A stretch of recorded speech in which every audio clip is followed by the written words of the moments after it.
A's Extra. The Anglers Extra pregame show continues from Eldridge Park, Chatham and Orleans, the second meeting of the year between the biggest rivals in the Cape League. Time for Catch of the Day. Ian Unsworth joined by Chatham outfielder Matt Hogan. Thanks for coming on. No, thank you for having me.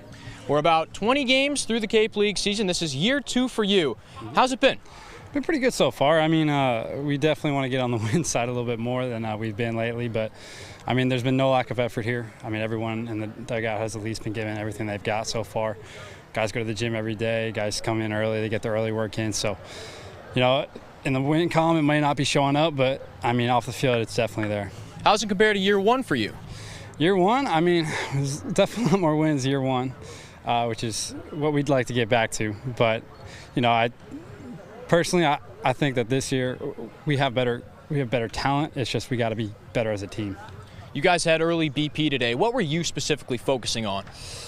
Really just trying to get the ball back up the middle. I wasn't really trying to focus on anything too mechanical, more so just finding good barrels, finding good contact, and then kind of moving forward from there. Tom Holliday mentioned you guys worked on the bunt game a little bit. Do you think that's something you could utilize going forward to create some offense? I think so, for sure, because you know that's one thing that most of us are pretty good at is bunting. And so if we get bunts on the ground, you know, that's more base runners, guys that can move over, and then, you know, maybe those flares or little line outs and pop outs that we have to the outfield might lead to some more tagging up and scoring runs. So I think that might be something in the future we could use. We also might have a scouting report from Matt Hogan tonight, because on the mound for Orleans is one of your former collegiate teammates at Vanderbilt, Donye Evans. What can we expect from Donye tonight?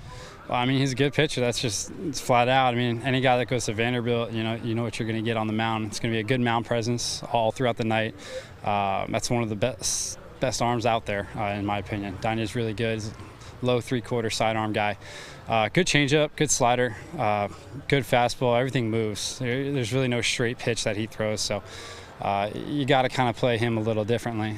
You can't really sit on one true pitch. You got to kind of just hunt his zone and go from there, because if you try and sit on one pitch, you never know where that thing's going to move, because honestly, I've seen his fastball a bunch of different times, and every single time it moved a different way. So he's one of those guys where you really just got to pick a part of the plate and shoot at it and hit it. Do you have a special Donye Evans story from your time at Vandy? Yeah, I actually do. I do.